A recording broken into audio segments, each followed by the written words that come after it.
В год литературы в Верхоянском Улусе проходит целый ряд мероприятий, связанных не только с русской словесностью. Можно сказать, что в этом большую роль сыграли коллективы межпоселенческой библиотеки, Управления культуры и Центра детско-юношеского туризма района. Репрессии 1928-37 годов в Верхоянском Улусе, так называется книга Елены Стручковой, презентация которой собрала многих читателей районного центра. Год литературы в Заполярном Верхоянии стал годом повышения не только творческой активности местных авторов, но и читательского спроса в изучении истории родного края. Наглядным примером тому стала книга «Репрессии 1928 и 1937 годов в Верхоянском Улусе».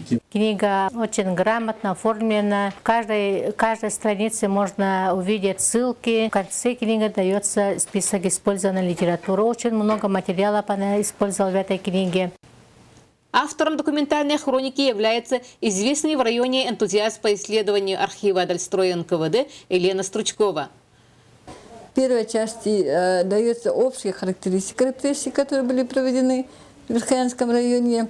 И вторая часть касается чисто анализа 26 уголовных дел касательно 52 человек. Как отметили участники презентации, книга Елены Стручковой действительно стала источником знаний об истории Заполярного края.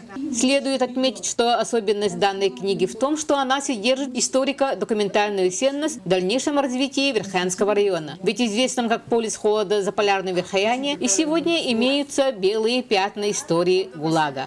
Альбина Павлова, НВК Саха, Батагай.